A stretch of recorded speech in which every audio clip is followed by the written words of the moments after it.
J'aimerais te poser cette question. Quel est ton véritable besoin? Et pour cela, j'aimerais que tu prennes la Bible et puis que tu lises Acte 3.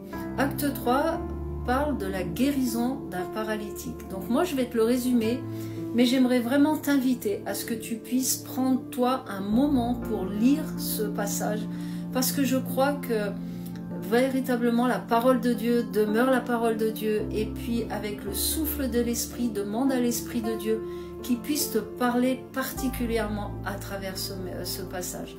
Moi, je vais te le résumer en vite fait. Donc, ça parle de la guérison d'un paralytique. On voit que c'était un paralytique qui était posé chaque jour dans la cour du temple, vers la porte du temple.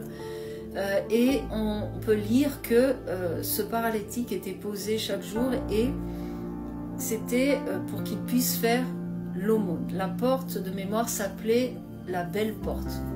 Et il était posé pour faire l'aumône chaque jour. Et à un moment, on voit que Pierre et Jean se rendent au temple, ils passent devant le paralytique et le paralytique s'attend à ce que Pierre et Jean donnent de l'aumône, des pièces, parce qu'il était là pour ça chaque jour. Et Pierre le regarde avec Jean et Pierre dit: je n'ai ni argent ni or, mais ce que j'ai, je te le donne. Au nom de Jésus-Christ de Nazareth, lève-toi et marche. Et c'est marqué qu'à ce moment-là, ils le prennent par la main, ils le tirent, et aussitôt, ce paralytique a ses pieds et ses chevilles qui s'affermissent et il se tient debout et marche.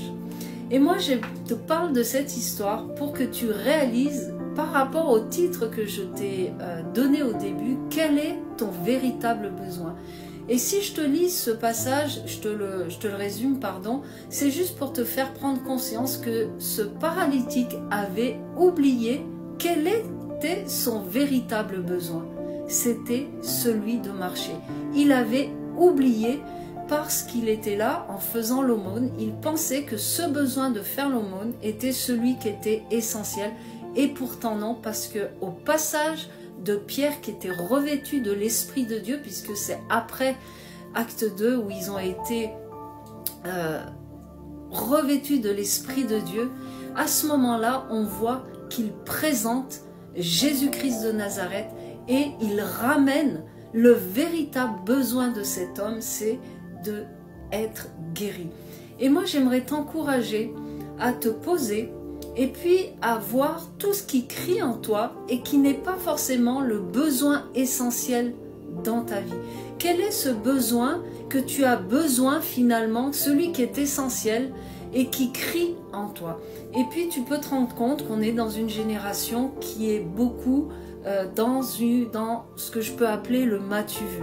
On est sur les réseaux sociaux, on est H24, je vais dire de partout, on est sollicité, et puis c'est celui qui fait le plus de likes, de vues, et puis voilà, il y a à boire et à manger bien évidemment, mais il y a ce cri d'être vu, il y a ce besoin d'être vu, il y a ce besoin d'être écouté, il y a ce besoin d'être connu, il y a ce besoin, chacun a son besoin qui crie en lui, mais j'aimerais te ramener à ce besoin comme ce paralytique qui lui avait oublié le besoin essentiel, c'était d'être guéri et de marcher. Et Pierre présente Jésus. Est-ce que tu peux voir qu'aujourd'hui ton réel besoin, si je peux dire celui qui est essentiel, c'est Jésus. Et Jésus, dans la parole de Dieu, il est ce pain de vie, c'est-à-dire qu'il est et il doit être ton plat principal. Que tu le connaisses depuis des années ou que tu le découvres en m'écoutant, je veux simplement te rappeler que Jésus doit être le plat principal, le plat quotidien, c'est-à-dire que c'est celui qui va te nourrir, c'est celui qui va combler tous tes besoins et puis qui va venir comme ce besoin essentiel dans ta vie. Et pour ça, du m'as-tu vu, tu vas rentrer dans ce va et cache-toi. Alors c'est pas que tu vas disparaître, je te rassure, je te parle de l'intimité avec lui, c'est-à-dire là où tu vas rentrer dans une relation avec lui, là où tu vas avoir un cœur à cœur avec lui, là où ton besoin premier, ça va être d'être et de rentrer en relation avec Jésus-Christ de Nazareth, celui qui est capable de combler le besoin essentiel de ta vie. Celui qui va venir dans cette relation, il va te prendre entre ses mains et puis il va façonner le vase que tu es. C'est-à-dire, quand je dis va façonner, eh ben, il va commencer à tailler, il va commencer à sculpter, il va commencer à te donner une forme, à te restaurer, à venir guérir ce qui a besoin d'être guéri en toi, de venir amener cette liberté que tu as besoin là où le diable te tient captif, là où Satan et ses démons te tiennent captif, là où en son nom, dans la puissance du nom de Jésus, il va y avoir cette explosion en toi à travers sa résurrection où il va venir ressusciter tout ce qui est mort en toi. Mais pour ça, il faut que tu réalises que déjà ton premier besoin, c'est pas tout ce qui crie en toi, c'est pas d'être vu, connu, entendu ou quoi que ce soit. Je te prends cet exemple du m'as-tu vu, mais que tu puisses véritablement reconnaître que le besoin initial que tu as, c'est d'avoir Jésus, mais pas de l'avoir comme un bonbon, c'est-à-dire un bonbon, mais on se rend compte ça va pas nous nourrir, c'est juste un plaisir sucré. Mais quand tu manges un plat qui te tient, Jésus est le pain de vie que tu as besoin. C'est-à-dire qu'il va venir au plus profond de toi, te nourrir, combler et investir ta vie de plus en plus pour que tu puisses à ce moment-là paraître pour sa gloire, c'est-à-dire être un vase utile entre ses mains, mais depuis cette relation que tu vas avoir dans ce va et cache-toi, c'est-à-dire dans cette intimité de cœur à cœur. Et tu sais, comme je peux prendre l'exemple, quand tu vois la naissance d'un bébé, le bébé, il n'est pas là, d'un coup, il y a eu tout un processus, il part d'abord d'une intimité entre un homme et une femme. Et moi, j'aimerais te rappeler que tout ce que tu vas engendrer pour Jésus, pour le royaume, doit partir d'une intimité avec lui, c'est-à-dire d'une relation, d'un cœur à cœur. Là où tu vas entretenir au quotidien, là où tu vas courir dans sa présence, là où tu vas passer du temps dans sa parole, là où tu vas reconnaître que tous les besoins qui crient, qui sont en toi, eh ben, peuvent être comblés uniquement depuis cet endroit de l'intimité. Et puis tu vas te rendre compte qu'il y a plein de choses qui vont s'arrêter de crier en toi, et puis que tu vas avoir soif de rentrer de plus en plus dans ce cœur à cœur, là où la présence par son Esprit Saint va t'envelopper de plus en plus, là où ton cœur va commencer à prendre la forme du cœur de Jésus pour battre à son rythme, pour avoir son tempo, et puis être ce cœur à ton tour qui va battre sur cette terre pour ceux qui auront besoin d'un toucher de Jésus, d'une parole de Jésus, et ça se passera à travers toi. Et puis là, tu seras plus à la course du m'as-tu vu, tu vas plus regarder si tu as des likes ou pas des likes, ou si tu as des vues ou pas des vues. Tu vas juste demander, Seigneur, je te place ta parole, et puis toi tu sais où tu dois l'emmener, tu sais quelle porte tu dois franchir, et tu fais confiance à Dieu, tu rentres dans cette relation où c'est Dieu qui fait, c'est son Esprit Saint, et puis tu es depuis cet endroit de l'intimité. Alors je te répète, quel est ton vrai besoin, ton réel besoin?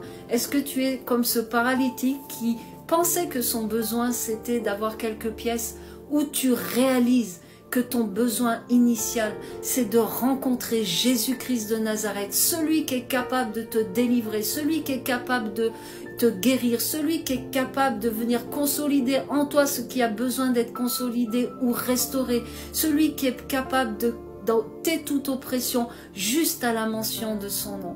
Alors je t'invite après cette vidéo d'écouter, je vais te mettre un petit chant, et puis que vraiment ce chant qui parle à la mention du nom de Jésus, que tu puisses le laisser couler dans le nom puissant de Jésus, et c'est ma prière pour toi, que ce chant t'inonde, que ce chant te sature. C'est pas ce chant, c'est à la mention du nom de Jésus, et que tu réalises que ton besoin initial, c'est comme ce plat principal. Jésus est le pain de vie que tu as besoin. Jésus est ce plat que tu dois manger de toute urgence. Au nom puissant de Jésus, je te bénis et je prophétise que tu rentres dans la vie, celle que Christ, Jésus-Christ de Nazareth, a prévue pour toi. Au nom de Jésus, sois béni. toute chaîne se brise. Je sais que tu peux tout faire. Jésus, juste le son de ton nom fait errant et vague quand je prononce ton nom. Oh, oh, oh. Et quand je prononce ton nom, toute chaîne se brise. Je sais que tu peux tout faire. Jésus, juste le son de ton nom fait errant et vague quand je prononce ton nom. Yeah. Quand je prononce ton nom, ma maladie libère mon corps.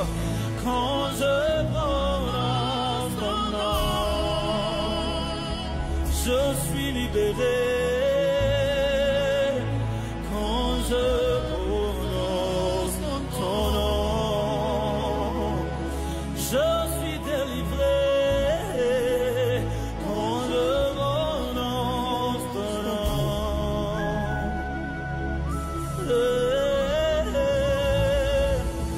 et quand je prononce ton nom, toute chaîne se brise. Je sais que tu peux tout faire. Jésus,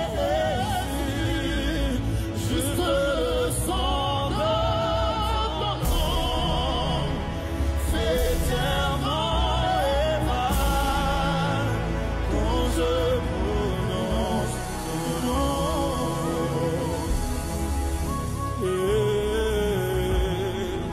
Quand je prononce ton nom, ah, my God. Quand je prononce ton nom.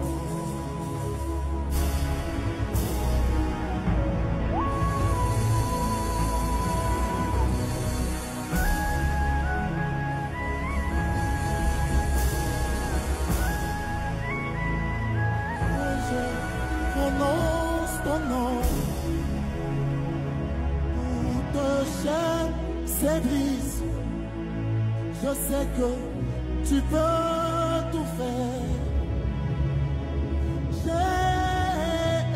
Jésus, juste le son de ton nom